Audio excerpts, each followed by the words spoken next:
Hi, I'm attorney Gregory Dell, joined by attorney Cesar Gavidia, and today we're going to talk about one of Cesar's resolved cases against Lincoln Financial. And Cesar, in these cases, we like to talk about the history of the claim, how you were able to help the claimant, and then provide some tips for people who have a Lincoln Financial claim. So tell us about the background of this particular case. Well, our client had formerly worked as an HR director, office manager for a company, and she'd become disabled and had been having problems related to fibromyalgia and cervicalgia. So she was having a lot of pain, chronic pain, a lot of limitations in terms of her functionality, and she was basically forced to file for disability. This was on the recommendations of her own doctors, which she had a few. When she did so, Lincoln reviewed the claim. They had the file reviewed by what they call a third-party peer reviewer. Some of these doctors can be specialized in the area that your medical condition that's causing disability is in, or it could be just something completely unrelated. In this case, they chose an occupational medicine doctor who kind of evaluates medical issues and medical conditions kind of related to the workplace. And basically, after he reviewed the file, he says, I don't see that there's really anything limiting here. There's nothing impairing. They also took issue with the fact that there was, and it wasn't that her doctors weren't being fully supportive, it was that there was some slight disparity or inconsistencies with the limitations the doctors were placing. One doctor was saying she couldn't lift at all, and that she couldn't sit for longer than half an hour, while another doctor was saying she couldn't she could lift up to 10 pounds every so often and, could sit occasionally. So, it was those inconsistencies that kind of brought about that third-party review, which ultimately led to the claim being denied because that reviewer said she had no impairments that prevented her from working in her occupation. And at the time that she initially filed, was she ever approved? No. Okay. And what was the definition of disability? So for her particular plan, and for actually most group disability plans with Lincoln, in the first 24 months, you're insured if you're disabled from your own occupation. Sometimes these policies distinguish with, you have to be disabled from your own occupation and not working, or you have to just be disabled from your own occupation. In her case, she had to be disabled from her own occupation. She wasn't working anyhow. Her limitations and basically the extent of her chronic illnesses prevented her from working really any type of sedentary job at all already. So what had happened was that she went through the process of applying strictly on her own, a disability from her own occupation. And for people who are watching this video, they're saying, so far they're hearing you say, look, Lincoln just hired some random doctor, or maybe it was their own in-house. Was it their own in-house? No, they hired out, a third-party doctor. And that doctor never examined her, correct? Right. Never spoke to her? No. So how did that doctor make a determination that there's nothing wrong with her when what she's saying is disabling her is pain? So basically just from a review of her records, that's it. That's strictly from a review of documentation. And what people need to realize is that insurance companies actually aren't required to examine you. It's something that they can reserve the right to do, and that they do from time to time, and we talked about that in other videos. But they don't always have to do that. And simply because they don't review you, it doesn't mean that they're acting necessarily in an arbitrary and capricious manner, okay?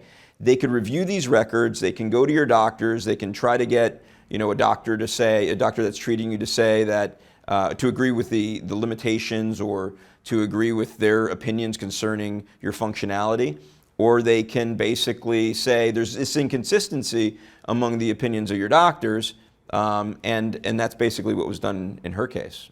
But had your particular client called her doctor initially and said, look, I'm having these pains, I'm having trouble sitting this long, I can't sleep consistently, or it's difficult, I can't find any comfortable positions, I'm having difficulty focusing, would her treating doctor have been able to simply say, okay, I don't think you can work then, and sign off, and without an exam, would that have been acceptable to? I mean, look, I don't think that under any circumstance, if you're asking, is an insurance company going to find that acceptable? Absolutely not. They'll probably heavily criticize that. In fact, they'll say you were never seen by your doctor, and possibly even have a contractual reason not to pay you, because under your policy you are required to be under the reasonable care of a doctor, which also requires those actual physical presence examinations. Right, and so we often talk about this scenario in this example I just gave you because it shows how ridiculous it is that the insurance company then just goes ahead and hires a doctor to just review records and say, no, we don't think there's anything wrong with you at all. You should be able to go work 40 hours a week. And so the reason we bring this up and always talk about this and try to educate people about this is to say that it's not a fair system. Right out of the box. And the other thing is it goes to show how important strong documentation is in the medical records in order for a claimant to get their claim approved. Because any doctor, which most companies will hire an outside doctor or a nurse, will pick apart not what's in the record, but what's not in the records. And so likely that's what happened when you got this claim, and then you went ahead and had to appeal because now you had this one doctor saying, we think you're disabled. So what did you actually do on the appeal to help get the benefits reinstated? So it was kind of bringing in line, and we knew we had the support of our doctors. It's just bringing in line the doctor's opinions, and through the medical records and through just working with her doctors, detail and be very accurate about the extent of her functional limitations. That, in her particular case, worked. We could have gone the route of having a functional capacity examination. I think that would have been the next step here if we weren't satisfied with her doctors and the exams that were done by her doctors. So what we did is got that all in line. We also had a pain log that she started keeping, which I think with fibromyalgia, cervicalgia claims where the insurance company is going to say, look, these complaints, these issues, these symptoms are really subjective. You have no way of showing them. And that is very true in terms of cases like where you're dealing with fibromyalgia or where you're dealing with chronic pain. So maintaining this log really gives a lot of credibility to the complaints, to the symptomology, to the frequency of the problems, to the intensity of the pain. And so we included that with the appeal, and it was sufficient to overturn this decision. Lincoln knew that there was really no way they can get out of it, and they had apparently another medical reviewer review the file because you have that, what they call full and fair review on appeal. They cannot go back to the same doctor that they used the first time. Right. And this doctor agreed with basically the appeal and the opinions of her doctors that she was totally disabled, and they approved her. Now, you've handled a lot of fibromyalgia claims, and you were touching on this fact that there's really no objective testing per se for fibromyalgia. So again, in that situation with fibromyalgia, you're dealing with subjective complaints, and I think that's why that log becomes so important, and share that log with the treating physicians and have the treating physicians say, all of these complaints are reasonable for someone who has fibromyalgia and someone who, when I evaluate you and the way in which there's different fibromyalgia type testing and evaluations, which I'm sure she was treating with a rheumatologist, which would be one of the most appropriate treating physicians, can say, yes, you meet all of the criteria for fibromyalgia. And fibromyalgia criteria, and we've done other videos on those, are changing in terms of the diagnostic for what it is. And I think there are specific medicines for fibromyalgia, but it's important to really treat with a specialist who deals with fibromyalgia all the time, because often the insurance company won't necessarily go out to the appropriate medical specialist. And that's a strong argument we make, is to say that her treating doctors are far more qualified and experienced in fibromyalgia, and this other doctor you got who's like a general or an occupational medicine doctor doesn't really deal with fibromyalgia often, doesn't know a lot about it. And the other thing is that if it is a subjective complaint condition, which fibromyalgia is, that doctor, it's all about the claimant. So really, how did they not evaluate the credibility of the claimant? How did they not examine her? How did they not ask for a functional capacity exam? How did they not even speak to her? How did they not even call her doctors? So all of these things Lincoln Financial didn't do in this case, but probably once you clarified what was going on, they were satisfied enough. And from your experience, you knew that she was severely enough disabled with her medical condition that you didn't necessarily need to do anything else, and got her to where she needed to be. Yep. So congratulations on the outcome of this case, and I hope that people take away from this how important it is to have the right doctors and really strong medical documentation to get your claim approved.